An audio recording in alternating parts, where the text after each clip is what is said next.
أعوذ بالله السميع العليم من الشيطان اللعين الرجيم. بسم الله الرحمن الرحيم.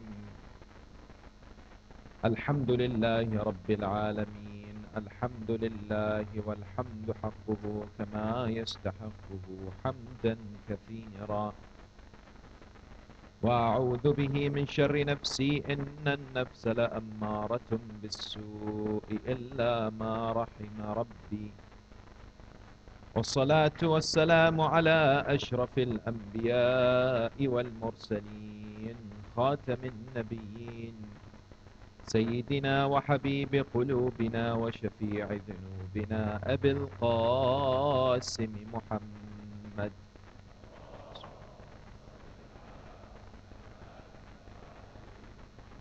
وعلى أهل بيته الطيبين الطاهرين المعصومين المطهرين المكرمين، ولعنة الله على أعدائهم أجمعين من أول يوم ظلمهم إلى قيام يوم الدين. صلى الله عليك سيدي ومولاي يا أبا عبد الله. صلى الله عليك يا ابن رسول الله، يا رحمة الله الواسعة ويا باب نجاة الأمة. مظلوم يا شهيد كربلاء، يا ليتنا كنا معكم سيدي فنفوز فوزا عظيما. قال الله سبحانه وتعالى في محكم كتابه الكريم وهو أحسن القائلين وأصدق الصادقين: بسم الله الرحمن الرحيم. وإذا قيل لهم لا تفسدوا في الأرض قالوا إنما نحن مصلحون ألا إنهم هم المفسدون ولكن لا يشعرون. آمنا بالله. صدق الله العلي العظيم. For the purification of the souls and the enlightenment of the hearts, and for the hastening of the reappearance of the awaited Savior, Ajjalallahu Ta'ala Farajahu Sharif, enlighten your souls and the atmosphere with the recitation of salawat upon Muhammad wa Ali Muhammad.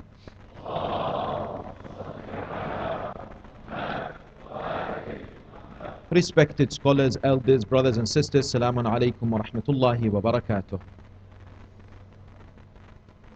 He was handcuffed, humiliated, made to walk with several other men in a process that will eventually lead to their death. He and several hundred others were separated from others within his camp. Location: Tikrit, Iraq. Date: June 2014. They were lined up, one right next to the other. The execution was about to take place. The executioner stepped forward. This man, could hear the breaths of the executioner right next to him. He was fourth in line. The shots are fired, one after the other. The executioner gets closer and closer. The man begins to breathe what he thinks is his last moments. All that he can think of was the cries of his daughter, "Father, Father," and the shot is made. Yet it misses him. He throws himself into the trench that has just been dug. He is still alive.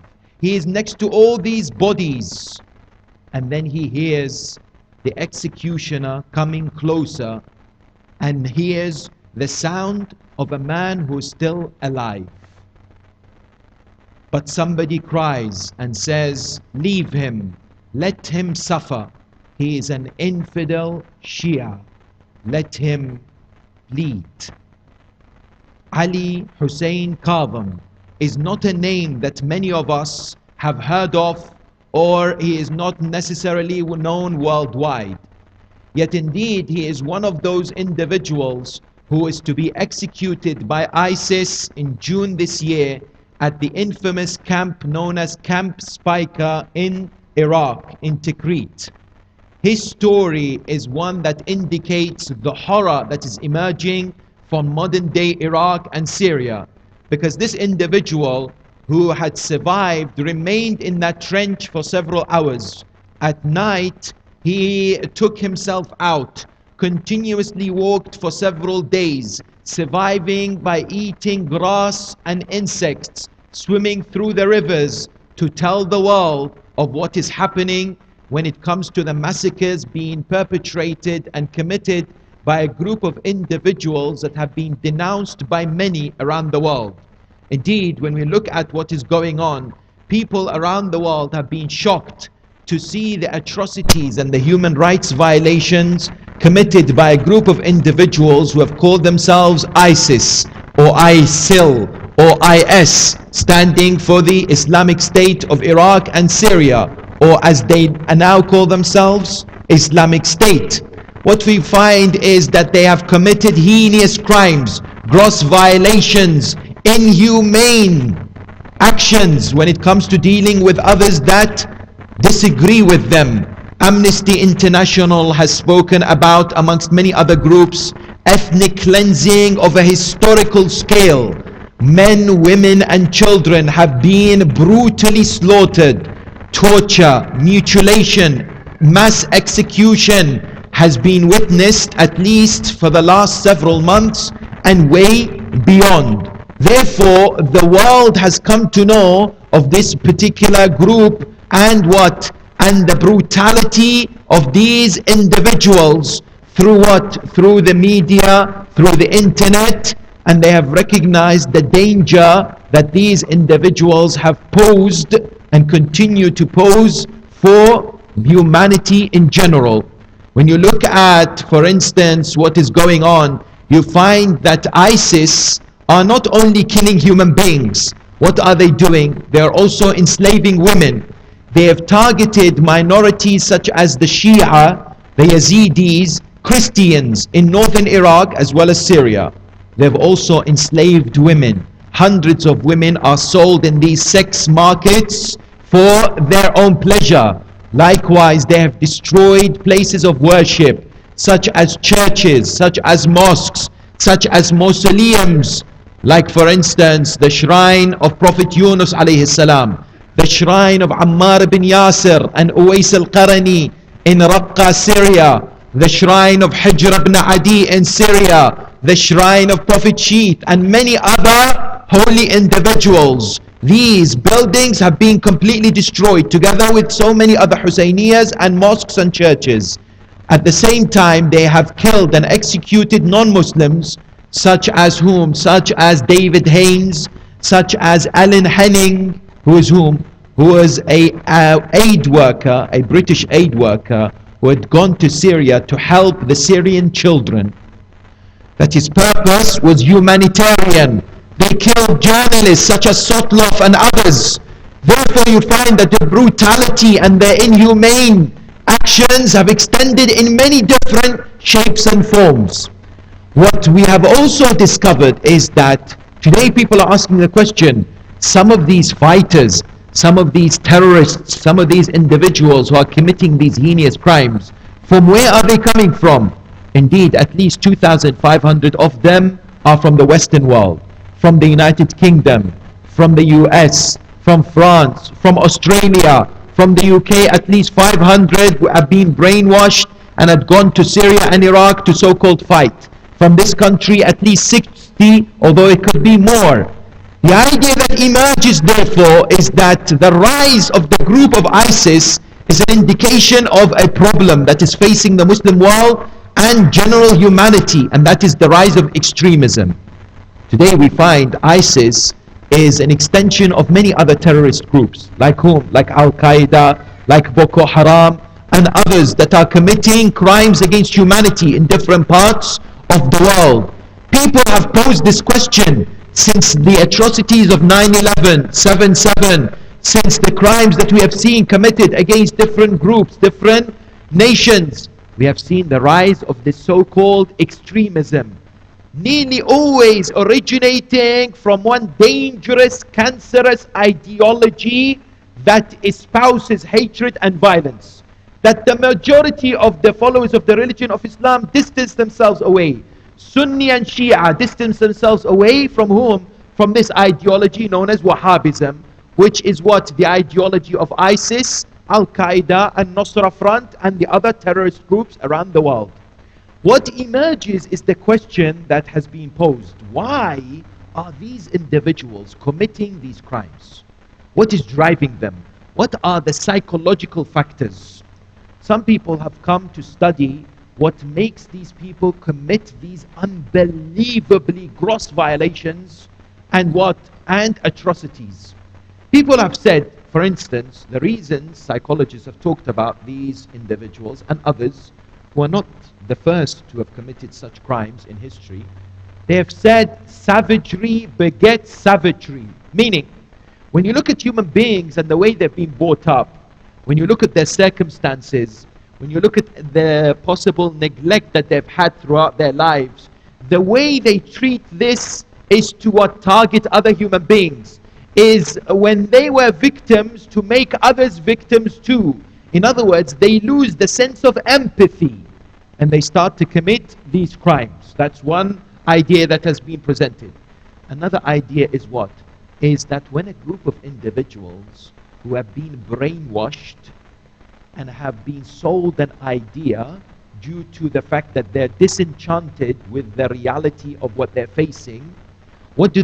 Because they're in a group, they tend to perform certain acts easier than when they're individual. Meaning what? Scientists have come forward and said that when these human beings commit beheadings, when they kill indiscriminately, when we take a sample from their blood, we find a rise in the hormone known as oxytocin, as well as the dominant hormone testosterone. This is a driving force for them to what? To follow and to do. Yet these hormones are potentiated when people are in a group, when they are in a congregation, committing these actions together with others. In other words, they are able to justify their actions because others are encouraging them to do it. Therefore, the existence amongst groups, when they come together, and you've seen them in their expertly produced YouTube clips, high definition recordings, when they stand and they commit these beheadings and these murders and other acts together, unfortunately hijacking the beautiful expression found in the religion of Islam, and that is takbir. Because these individuals have come forward trying to hijack the name of the religion of Islam and the beautiful notion of the Islamic State. All these have been tarnished by their actions and what they have come to do what? What they have come to present before the world. Likewise, people say, have Muslims condemned the actions of ISIS? Have they spoken about it? Yes, you'll find in many different parts of the world, scholars from different schools of thought have come forward. 126 Muslim scholars at one instance signed a letter to the so-called acclaimed or the new installed, personally installed caliph of this organization, terrorist group, Abu Bakr al-Baghdadi. They wrote a letter condemning his actions, saying that this is un-Islamic, it's unacceptable, it is not part of the teachings of the beautiful religion of Islam. It does not follow the teachings of the holy beloved Prophet Al-Rasul Al-A'zam Muhammad sallallahu alayhi wa alihi wa sallam.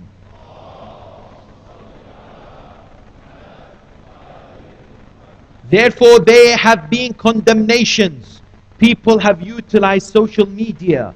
For instance, in Twitter, there was the No to ISIS campaign, the hashtag No to ISIS, which aimed to highlight the fact that Muslims denounce categorically the actions of whom? The actions of ISIS and whomsoever supports ISIS. And of course, the ideology of ISIS. Hence, you find the condemnation has been found from many quarters and many places from around the Muslim world. And indeed, people have voiced their opposition to the actions of these individuals. Yet at the same time, there is a need for us to reflect upon an important reality. And that is what? A reality that the Quran has presented quite beautifully. The need for you and I to examine history and to look at similarities when it comes to individuals and groups who resembled ISIS and what ISIS are committing and performing today.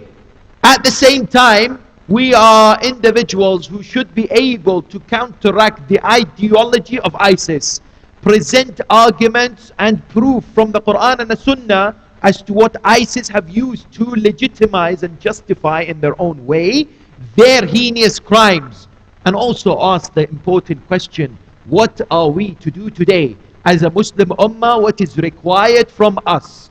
Let us examine all these areas so that we are in a particular better position in understanding this phenomena that has arisen in the Muslim world today and it's plagued the humanity. When you look at the Quran, Allah subhanahu wa ta'ala informs you and I and invites all human beings to do what?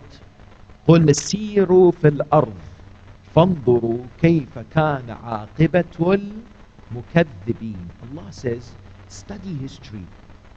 Examine the people in the past. There is an ideology today, my dear brothers and sisters, that tells you and I, forget what's happening in the past. What is in the past remains in the past. We should not talk about the time of the Holy Prophet, what happens after the Holy Prophet, the time after when it came to the development of the Muslim Ummah and the atrocities that took place. We should not discuss it. Why? Because this causes division. We stand to denounce this type of ideology. Why? The Quran in itself discusses history. The Quran talks about prophets. The Quran talks about individuals, tyrants like Fir'aun and others. The Quran does not ignore history. The Quran says there is value in history for you and I. Siru fil ard, study historical accounts. Why? So that you learn what happened in the past, how nations dealt with issues, so that you do not fall into the same mistake and the pitfalls that those people fell. انظروا كيف كان عاقبة المكذبين. When you and I examine Islamic history, there is a reality that emerges, and that is what? And that is the Khawarij, the Kharijites. Today, many people have struck this particular similarity and have spoken about how ISIS are the Khawarij of our time. Yet the question is posed, who are the Khawarij? What is their history? And what traits did they have that are similar to ISIS today? Khawarij were a group of individuals whose existence was predicted by Rasulullah Muhammad sallallahu alayhi wa alihi wa sallam. After the Battle of Hunain, when the Prophet of Islam was distributing the booties of war, the spoils, a man came to him and said to him, "A'dil, Ya Rasulullah, O Messenger of God, be just in your distribution." The Prophet of Islam was angered. He says, "Wayhak, woe be to you. If I do not practice justice, who will?" And then he said, "This man is from the Khawarij. Be aware of him and his people." Why? The Prophet of Islam said, this man and his followers will establish this political ideology that will what? That will come out of religion, just like how an arrow will miss its target. يَمْرُقُونَ مِنَ الدِّينِ. They are referred to as what? Al-Mariqeen. That's why when we come to analyze and examine the biography of Imam al-Muttaqeen, Ali ibn Abi Talib, salawatullahi wa salamu alayhi, after the time in which he received the caliphate, you find that he was posed with three challenges. He himself says that the challenges that he posed were from whom? From an-Nakithin, wal-Mariqeen, wal-Qasitin. Who are these three groups? The first were an-Nakithin, those who broke their allegiance with Amir al-Mu'mineen. They were whom? Talha and Zubair, and sadly the wife of the Holy Prophet Aisha. History tells us without going into kind of any sectarian language, intellectually, we are told historical accounts inform us that these individuals, after giving bay'ah to Amir al-Mu'mineen, when he assumed the caliphate, later on they turned against him. They came forward and what? They took part in this battle known as Al-Jamal, the battle of the camel. Talha and Zubair were killed in the battle. And Amir al-Mu'mineen treated the wife of the Prophet Aisha with courtesy and respect. He protected her and sent her back to Medina, protected by her own brother Mohammed ibn Abu Bakr. Yet the reality that emerges at the outset is what? Today, with all our respects to certain Muslim groups, we object to this notion of 10 individuals who have been promised paradise. Al-Ashra al-Mubashirina bil-Jannah. They consider, our brothers and sisters, consider this hadith as authentic. We reject this hadith. Simply, rationally, it cannot be accepted. Because amongst the 10 that they list are whom? Talha and Zubair and Ali ibn Abi Talib. They say Ali, Talha and Zubair are all in Jannah. Yet Talha and Zubair fought Ali ibn Abi Talib. Ali ibn Abi Talib was against Talha and Zubair. How can all of these individuals stand on the day of judgment and enter Jannah? Tell me. Rationality, simple deduction, brings forward the idea that this hadith cannot be accepted. That when it comes to the distinction between truth and falsehood, we need to be able to be brave to say, you know what? Certain individuals, certain companions did not follow the teachings of the Holy Prophet. They stood against whom? The closest individual to the Holy Prophet, Amir al-Mu'mineen. They stood against the Khalifa of their time. Therefore, they cannot be classified and put together in the same scale as individuals like Ali ibn Abi Talib.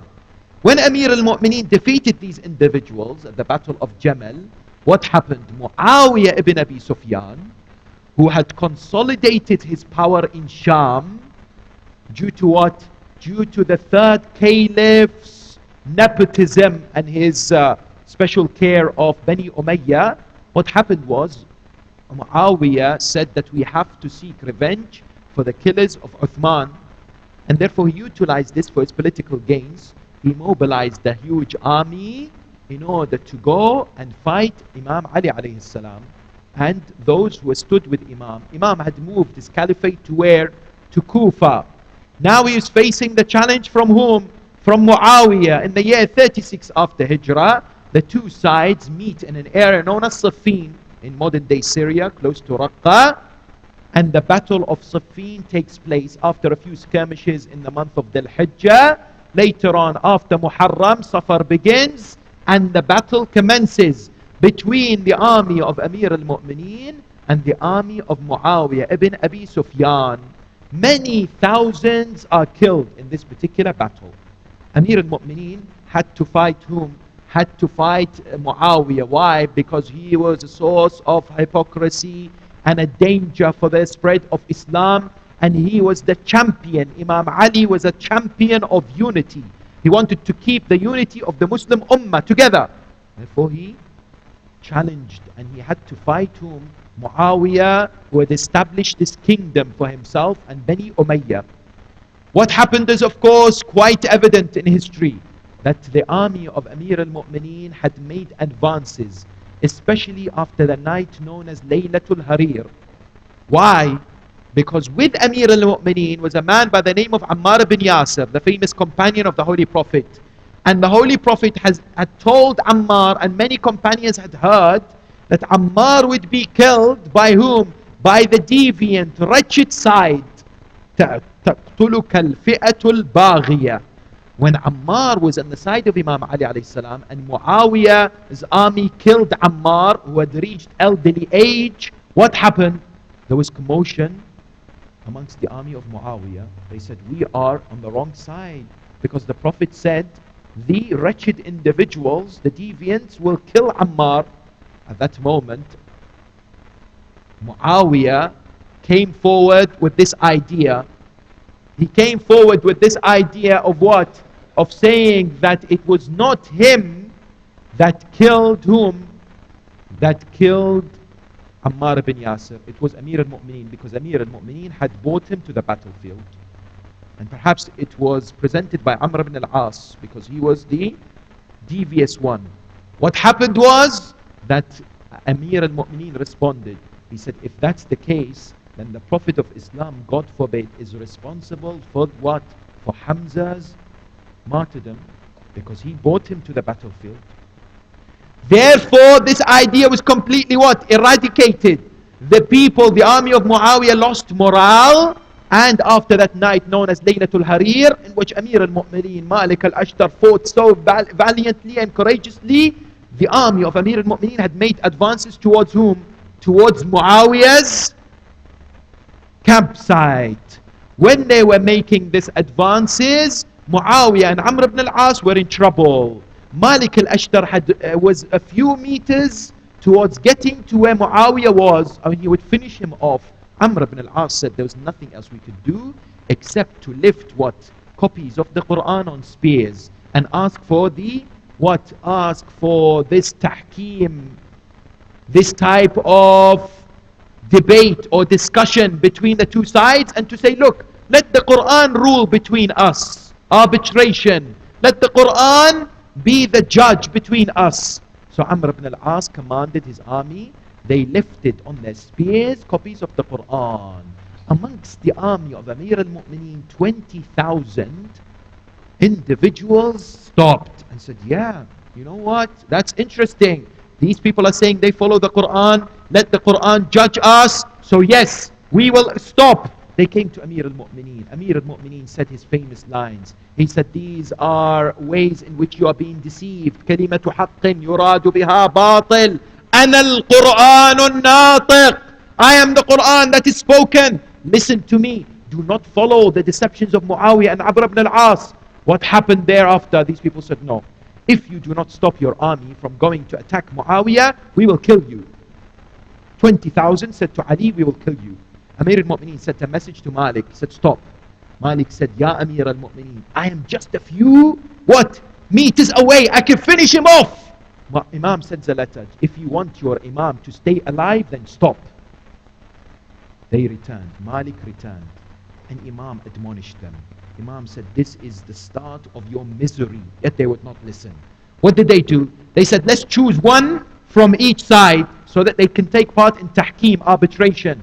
When they chose whom? Muawiyah sent Amr ibn al-As. Amir al-Mu'mineen wanted whom? Abdullah ibn Abbas. Malik al-Ashtar. They said, no, no, no. We want Abu Musa al-Ash'ari, who is known to be an individual who is weak. An individual with no understanding or recognition of the responsibility. Abu Musa al-Ash'ari comes forward with Amr ibn al-As. They discuss over several months what to do. Amr ibn al-As tells him, you know what? I think let's remove Ali from the caliphate and Muawiyah, and we, both of us, choose a third individual. Abu Musa al-Ash'ari says, brilliant idea, I agree with you. Let's announce it to the Muslims. Both of them come, the Muslims are there, gathered. Whom? Amr ibn al-As says to Abu Musa, he says, you're older than me. I'm going to ask you to speak first. Abu Musa said, fine. Abu Musa al-Ash'ari stands and says, you know what? I am announcing before all of you in the Muslim Ummah that Ali ibn Abi Talib has been removed from the caliphate. Just like I remove the ring from my fingers. Now he looked at Amr ibn al-As. He said, now it's your turn. Amr ibn al-As said, I affirm that Ali ibn Abi Talib has been removed from the caliphate. But I also confirm, and I put the ring in my other hand, that Muawiyah ibn Abi Sufyan is the new caliph. Abu Musa looked at him and said, how dare you? How could you do this? This is not the agreement. At that moment, there was commotion. Many people looked at this particular episode, which is laughable in Islamic history, really, about the mentality of certain individuals. These 20,000, they came to Amir al-Mu'mineen and they said, why did you take part in arbitration? It's your fault. Ali alayhi salam said, hold on. You're the one who threatened my life. I told you. They said, no, you should have not allowed us to what? To take this part. You should have fought Muawiyah. Amir al-Mu'mineen said, how many times did I admonish you? How many times did I warn you? They would not accept. They said, these 20,000, they said, we have wronged. We have committed a mistake and we have sinned. Therefore we seek tawbah. They came to Amir al-Mu'mineen. They said, you have also sinned. Amir al-Mu'mineen said, no, I haven't sinned. I haven't done anything wrong. You're the ones who forced me in this. These individuals eventually became whom? The Khawarij. Individuals who left the religion of Islam. Left Islam in a true Islam. Kharaju, maraqu. They left these types of teachings. Yet they call themselves Muslim, of course. The reality was what? That these 20,000 now were ready to fight Amir al-Mu'mineen. They said, because you are not admitting and because it was your fault, then you and Muawiyah and everyone else is kafir. Everyone is kafir except us and our beliefs. They spread their kufr for everyone. Therefore, in year 38 after Hijrah, in a place known as Nahrawan, close to Baghdad, there was this battle known as the Battle of Nahrawan. What happened in the Battle of Nahrawan? These individuals who had reduced to 12,000 after Amir al-Mu'mineen had admonished them. He sent people like Abdullah ibn Abbas, who further spoke to this particular group of individuals. Out of these individuals, 4,000 remained. And out of the 4,000, Amir al-Mu'mineen continuously speak to them. He did not want bloodshed. He was a man of peace, a man of love, a man of compassion. 1,800 remained. They stood in the battlefield. Amir al-Mu'mineen had an army. They fought each other in the month of Safar, year 38 after Hijrah. Out of 1,800 of the Khawarij, how many remained? 9. The rest were killed. 9 individuals remained. And then they dispersed. People came to Amir al-Mu'mineen and said, Ya Amir al-Mu'mineen, wonderful. Kharijites, the Khawarij have ended. There are no more Khawarij. Amir al-Mu'mineen said, no, this is where you're mistaken. Kharijites may have ended in number, but their beliefs, their ideology will remain within the line of human beings. Their beliefs and their mentality will continue in the loins of human beings. These are the words of Amir al-Mu'mineen, salawatullahi wa salamuhu alayh. And how right is Amir al-Mu'mineen. Indeed, when you come to look at ideology and the beliefs of Khawarij, what stems? What did the Khawarij believe? Because they came forward, their shi'ar, their slogan was La hukma illa lillah. There is no governorship, there is no rulership except that one that belongs to Allah. Amir al-Mu'mineen would say to them, that's true, you are using this to justify your actions, but Allah subhanahu wa ta'ala, yes, everything belongs to Him, yet He has chosen individuals to lead mankind, His representatives. The theology and the belief and the ideology of Khawarij is indeed very interesting. Let's look at the main tenets of Kharijite belief. And whilst I explain this, keep in mind what is happening in Iraq and Syria today. And note the similarities. The most prominent belief of the Kharijites is what? Takfir. That they would somehow, they were so narrow-minded, they were so intolerant, that anyone who disagrees with them does not conform to their beliefs. Their ideology is immediately branded as kafir, outside the religion of Islam. They said Ali is kafir. They said the companions are kafir. In other words, what did they do? They came and labeled people and painted everyone with the same brush. They practiced what is known as what? What is known as takfir. Any individual who does not somehow fall into their circle is what? A kafir. Likewise, what did they say? Anyone who commits a sin is a kafir. Any sin. How? They said, if you commit a sin, you're a kafir. If you repent, then you have to embrace Islam again. Become a Muslim again, then you're fine. Yet you become a kafir through the committing of any sins. Amir al-Mu'mineen said to them, he said to them, did you not see Rasulullah when he would punish certain individuals when they have committed sins, like for instance they would be flogged or whatever, if they die, the Prophet of Islam, because they were Muslims, would still pray on their body. How could it be possible that if these individuals are kafir, the Prophet would pray over their body, yet they would reject what? They would reject this idea categorically, and they would practice takfir, what? All the time. The second idea that emerges, and we have to be careful here, because despite the fact that we despise ISIS, who do the same thing, and Khawarij, you and I should also be wary of not practicing minor aspects of takfir in our lives when dealing with other people. Because sometimes we label, sometimes we point, sometimes we brand individuals into certain categories, certain groups. And this is a dangerous, cancerous practice, a behavior that we should be very careful about doing. That when it comes to individuals that we do not necessarily agree with, starting from within our school of thought, starting from within the school of Ahl al-Bayt. If, for instance, there are a group of people that follow a different marja', the school of Ahl al-Bayt is the school of acceptance, the school of respect, the school of tolerance, the school of love. It's not the school of attack and anger. It's not the school of destroying other human beings, other individuals, just because we don't agree with them. This is very important, that when we denounce Wahhabism and we say they are ones who espouse takfir, we should ourselves not be doing the same thing. This is one thing that emerges from the theology and the ideology of Khawarij. The second is what? Their ibadah. They were individuals who would worship Allah like no other human beings at that time. Amir al-Mu'mineen sent Ibn Abbas, Abdullah ibn Abbas, to admonish them before Nahrawan.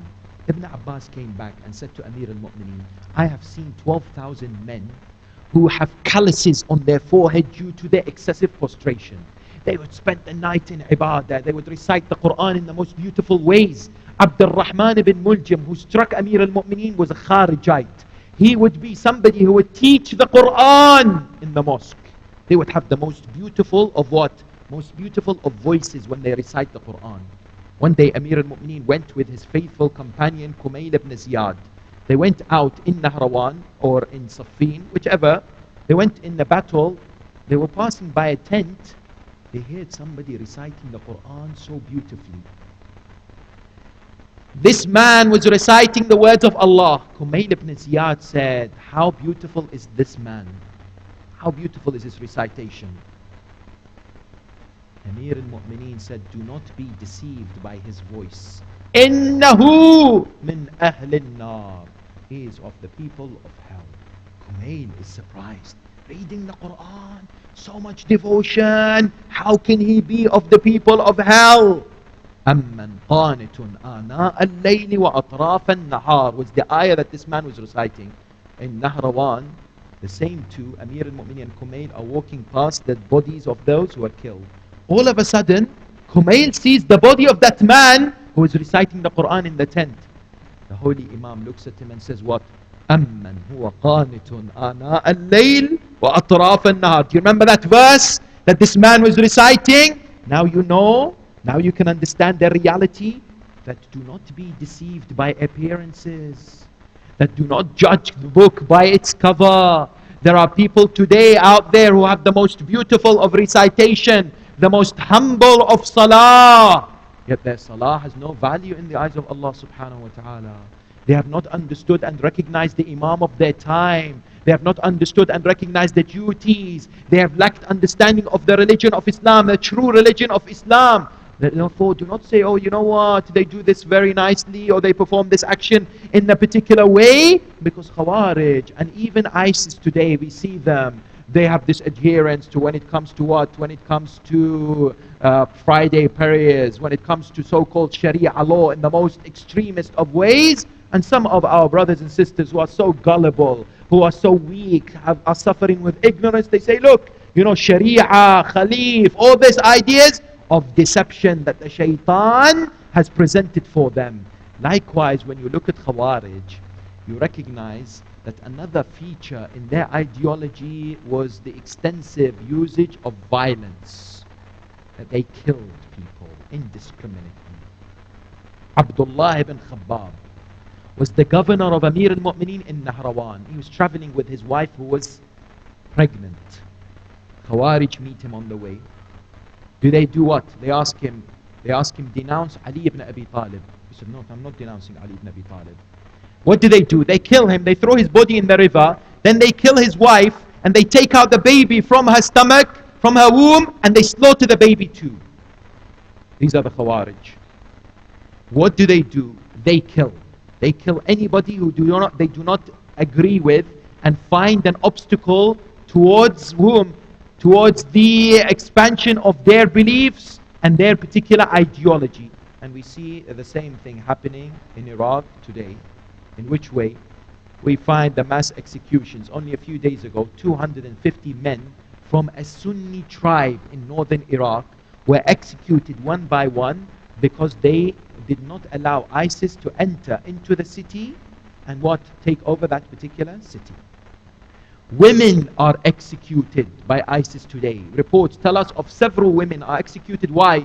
Because they treated male patients in hospital. Doctors, female doctors, and so on. The horrific stories speak for themselves. Which means what? Which means when it comes to ISIS, they have this ideology of what? They have this ideology of violence. Likewise, what happens when it comes to ISIS? They lack real ilm and ma'rifah. ISIS and Khawarij. In which way?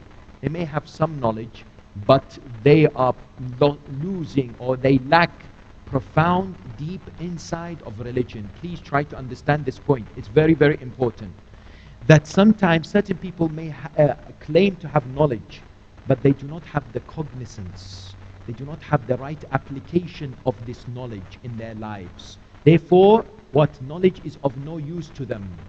مثل الذين حملوا التوراة ثم لم يحملوها كمثل الحمار يحمل أسفارا.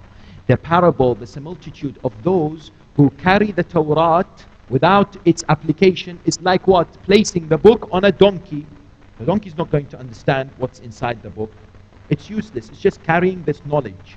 We have individuals in history who were knowledgeable, but their knowledge did not assist them in making the right decisions. Like whom? Like a man by the name of Barsisa. Alim Bani Israel. He was known as Alim Bani Israel. He was knowledgeable. He was a man whose dua was accepted by Allah. People would come to him and ask him for supplication. One day, two men, came and said to him, "We're leaving our sister with you. She's mentally unwell. Please look after her because you're trustworthy. You are a man who's close to God, or we can somehow work that out. And therefore, you will look after her." When she was in his room, the shaitan came to him. When there is no ma'rifah, when there is no true understanding, the shaitan can penetrate. Shaitan came to him and said what? And said, "You know what? She is mentally unwell and you're not married. So why don't you commit the act with her and it will be okay. She will not know what's going on." He enticed this man, Barsisa. Barsisa, what just knowledge, no recognition of this application of this knowledge, commits this act. When he commits this act, this woman becomes pregnant. Now shaitan comes and says, "Woe be to you. Look what you've done. Now what you have to do, you have to get rid of her because people will blame you. You have to kill her." One thing leads to another. The shaitan does not start with the biggest action. Starts with small actions and then makes it what? Easy for you to commit them, and then develop your what? Develop your acceptance of bigger actions. And that's what happens with this man. He killed this lady, he buried her. The brothers came back. "Where is our sister?" He said, "I don't know." The shaitan went to these brothers. He said to them that this man has killed your sister. This is the grave, because shaitan, of course, wants to create strife between people. They found the body. He was sentenced to execution at his time. At the time, what happened was he was there. The rope was placed on his neck. The shaitan came to him. He said to him, "I want to help you." He said, "How could you help me? I'm going to be executed." He said, "If you bow down to me in obedience, I will help you." So he bowed down to shaitan. The rope was pulled. خسر الدنيا والآخرة. He lost this world and the hereafter. That when it comes to application of knowledge, this is what we need to understand, that these individuals are truly ignorant, unfortunately, that they claim to follow the religion of Islam, but they are indeed far away from its teachings. And it's very interesting that the Quran has spoken about ISIS and the Khawarij and those who follow this particular ideology. In Surah Al-Baqarah, Allah subhanahu wa ta'ala says, وَإِذَا قِيلَ لَهُمْ لَا تُفْسِدُوا فِي الْأَرْضِ قَالُوا إِنَّمَا نَحْنُ مُصْلِحُونَ. If when Allah says to them, or His Messenger said to them, "Do not be of those who commit corruption on this earth, spread evil on this earth," what did they respond? No, we're doing good. We are reformers.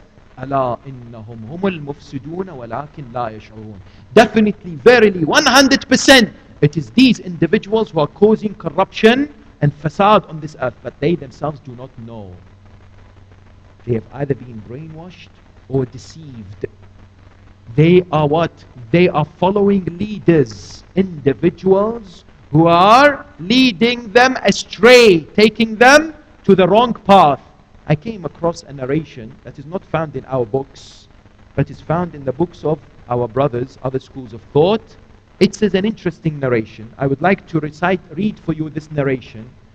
It is from Amir al-Mu'mineen, peace and blessings be upon him, in a book by the name of Al-Fitan, authored by a man by the name of Na'im ibn Hamad.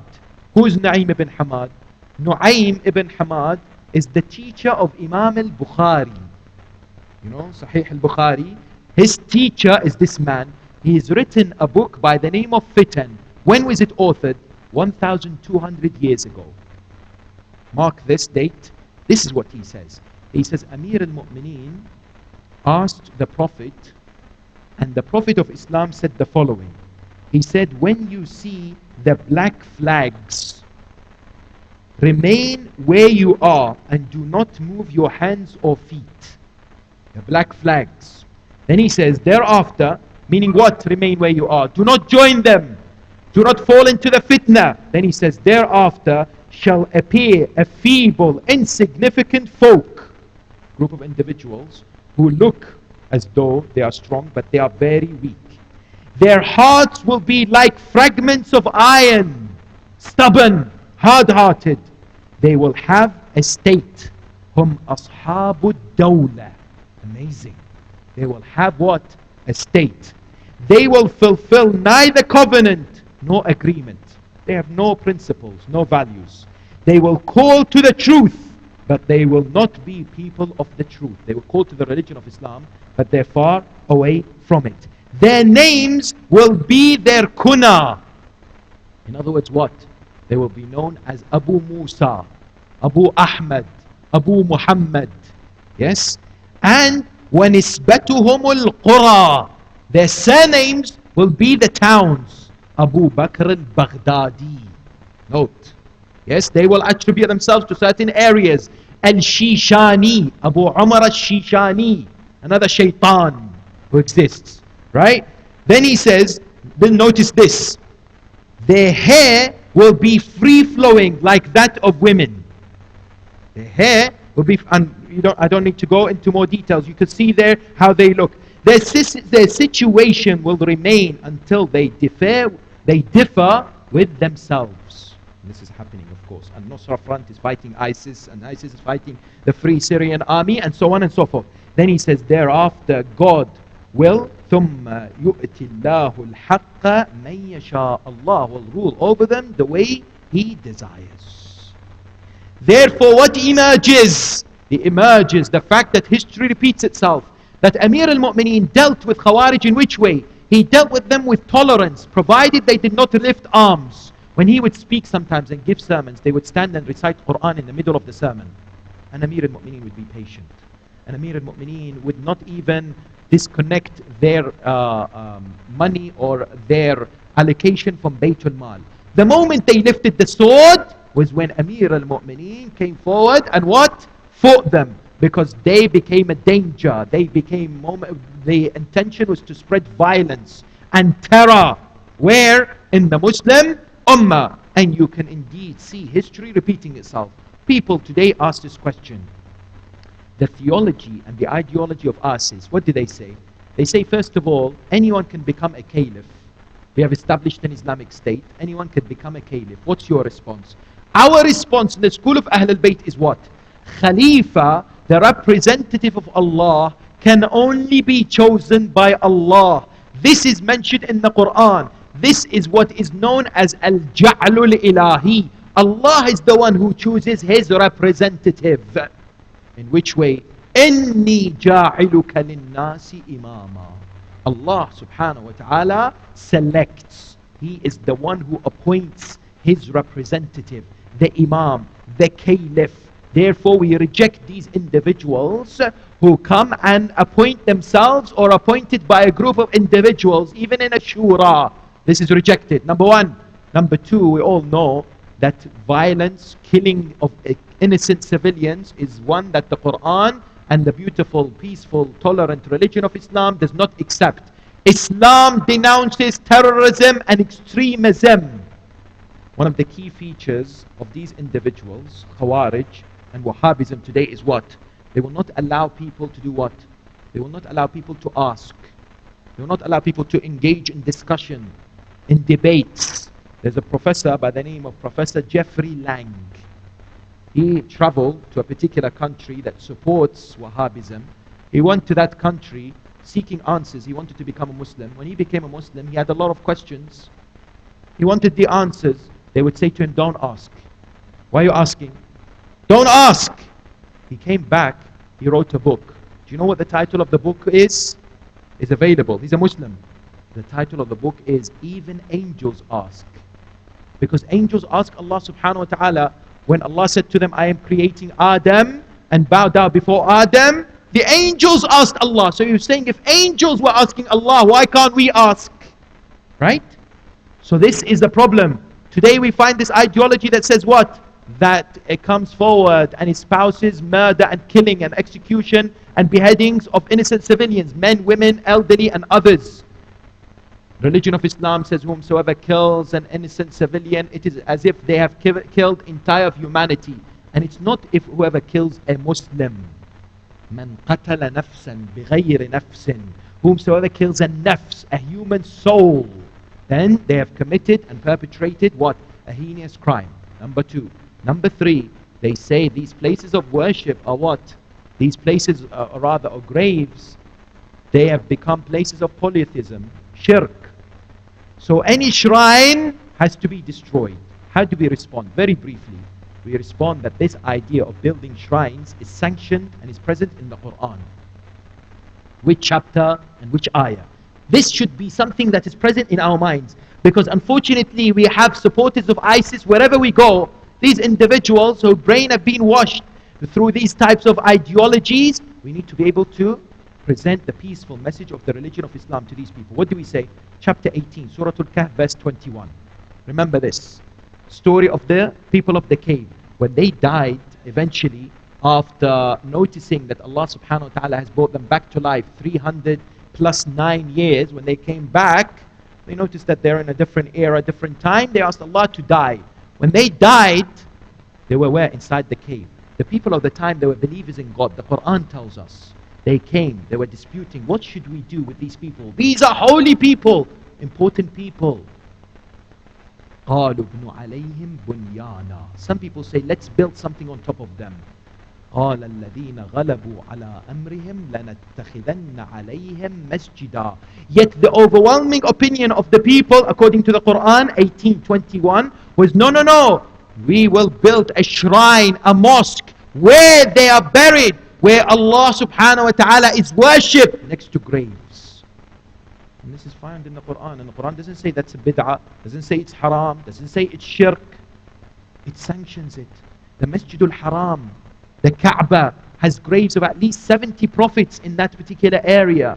Masjidul Nabawi has the grave of the Holy Prophet and the first and the second Caliph. Yet people pray next to the grave. In other words, this notion of what? A shrine whereby people perform their prayers and supplicate to Allah next to graves is bid'ah or shirk, is what? Is unacceptable. That's why we have shrines around the Muslim world. Even Sunni countries, they have shrines, like in Iraq, the shrine of Abu Hanifa, and in Turkey, the shrine of certain companions like Abu Ayyub al-Ansari, and so on and so forth.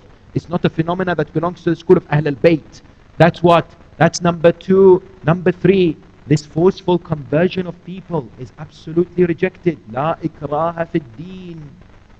You cannot enforce religion upon people. You cannot say to people, either you become Muslims or we kill you.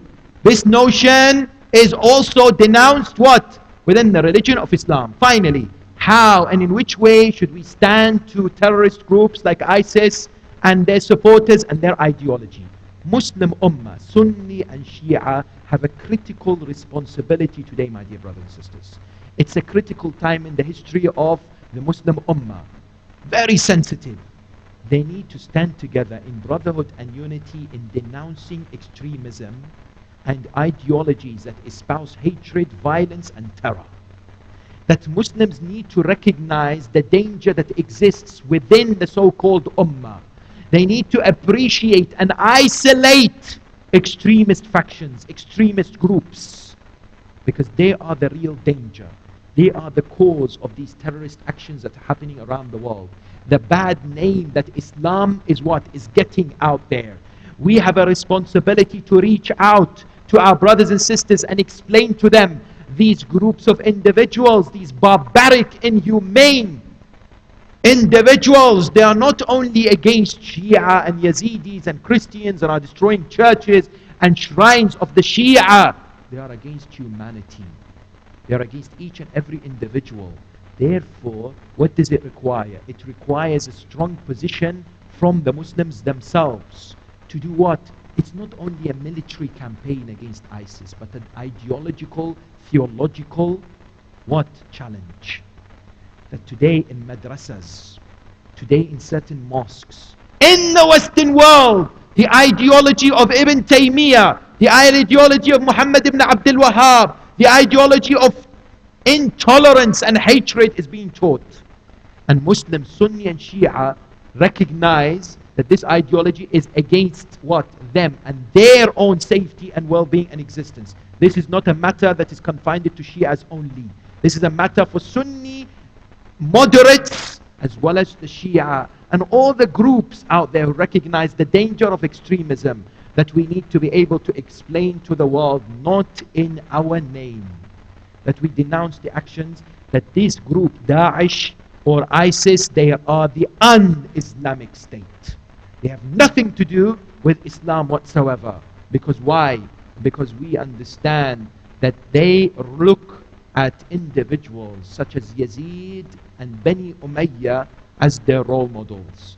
And we have excellent, brilliant examples in history of people who stood against this ideology of hatred and violence and venom in the shape and in the form of the grandson of the Holy Prophet, Aba Abdullah al-Hussein, salawatullahi wa salamuhu alayh, his family members and his companions. If you study Ashura, you see indeed it's a battle between truth and falsehood, between justice and oppression. And indeed today, when we see the massacres that are happening, the crimes that are being perpetrated, we can recognize that it stems from what? It stems from that type of what? That type of mistreatment that began on the 10th of Muharram on the plains of Karbala. Those beheadings, those tramplings that occurred. Today we understand what is going on, and we can somehow fathom to a certain extent how a human being can be what's so hard-hearted, especially when you come to remember individuals who stood there and reminded people of the Holy Messenger, the Holy Prophet, peace and blessings be upon him and his holy progeny, like whom? Like Ali al-Akbar, this man who was the oldest son of Imam al-Hussein, 27 years of age. This individual whom Imam al-Hussein would supplicate, would pray to Allah, he would say, Allahumma ashhad ala ha'ula al-qawm, faqad baraza ilayhim ghulamun ashbahu an-nasi bi rasulik, sallallahu alayhi wa alih, khalqan wa khuluqan wa mantiqa. Now Allah bear witness against these people. They're committing these atrocities and their crimes against a man who resembles your Prophet in his appearance, in his mannerism, in his conduct and in his speech. And every time we wanted to look at the Prophet or remember how the Prophet looked like, we look at Ali al-Akbar, a man of generosity, a man of love. He used to say to his mother Layla, he says, oh my mother, keep the flames of our house alight, so that from the chimney the poor and the needy in Medina recognize that we have food.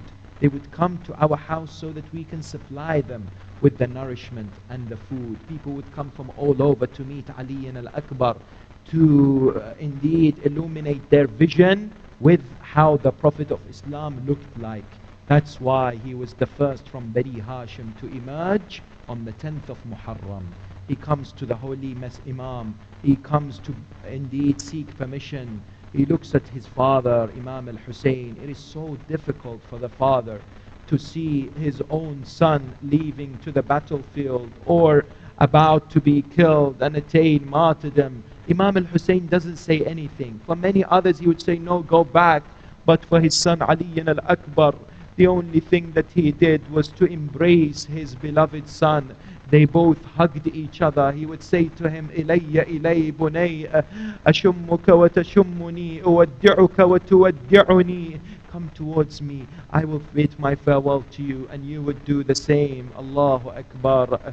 At that moment, Ali al-Akbar emerges to the battlefield. He fights so courageously.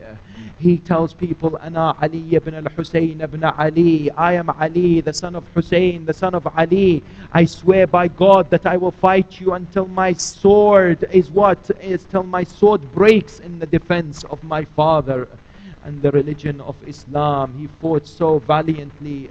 Some narrations in history tell us that his mother Layla was present in Karbala. These narrations tell us that she was looking at the facial expressions of whom? Of her husband Aba Abdullah al-Hussein. When the facial expressions of Aba Abdullah changed, she asked him, Sayyidi Aba Abdullah, what has happened? He says that an enemy of God, a combatant has come, and I am fearful that what? I am fearful that he will harm my son Ali. At that moment, Layla wanted to see her son Ali one final time. Imam al-Hussein said to her, Oh Layla, if you would like to see your son again, pray to Allah, because the dua of the mother is answered by Allah. Layla goes back into the tent. She sits on her prayer mat. The narrations tell us she takes off her hijab. She looks up to the heavens. She cries, Ilahi, Ilahi, بغربة أبا عبد الله. Oh Allah, Aba Abdullah al-Hussein is alone on the battlefield.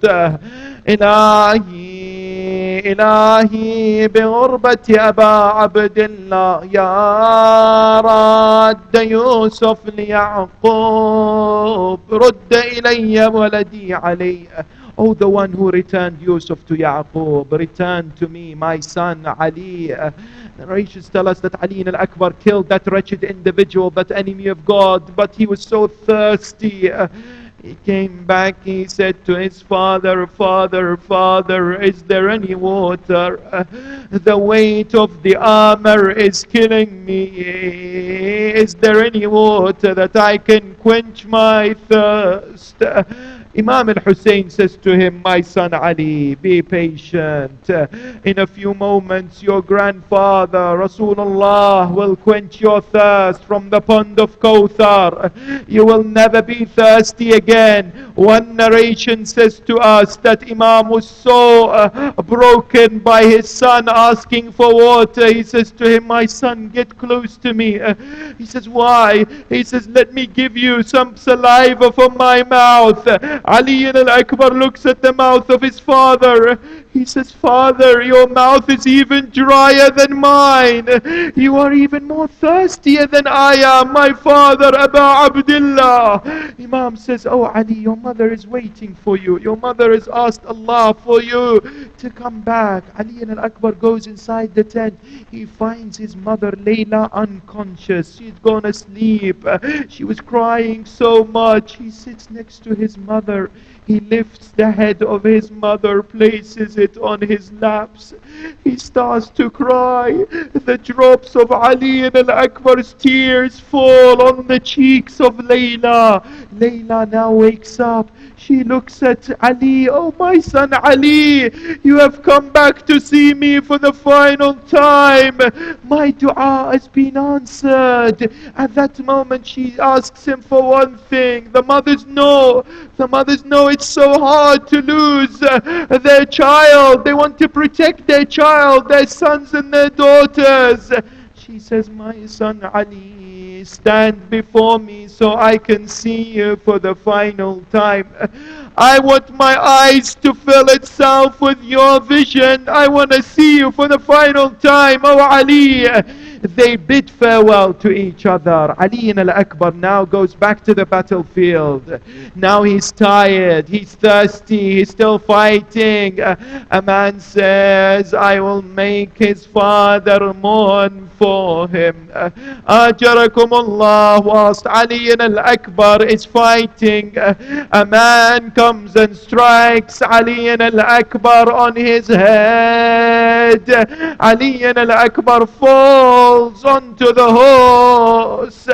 Instead of taking him to Imam al-Hussein's campsite, the horse, which is blinded by the blood of Ali al-Akbar, takes him to the other side. Now they surround him. A man stabs him. Another person strikes him with a sword.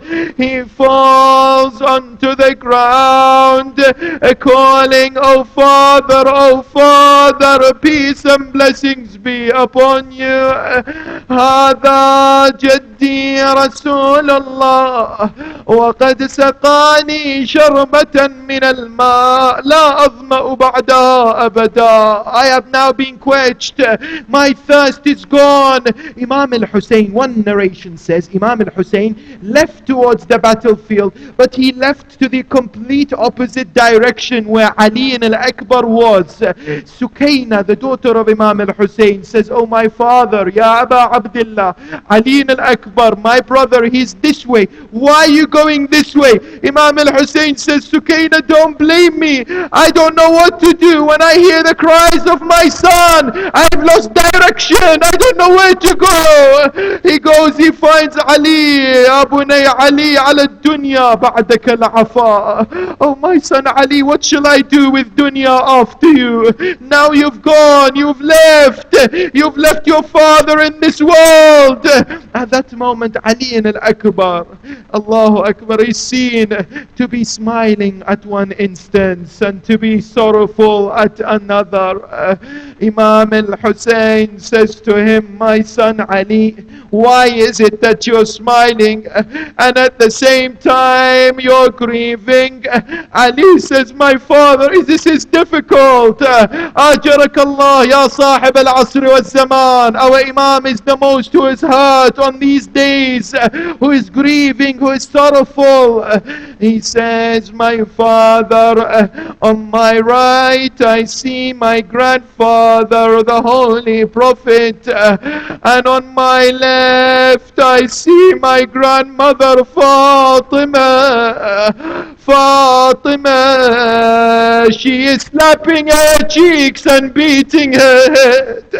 She is crying, 'Wa Husayna, wa walada, wa mazluma.'"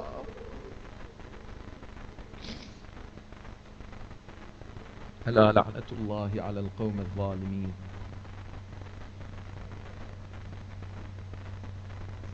يا حسين. علي أكبر، الله أكبر، علي أكبر،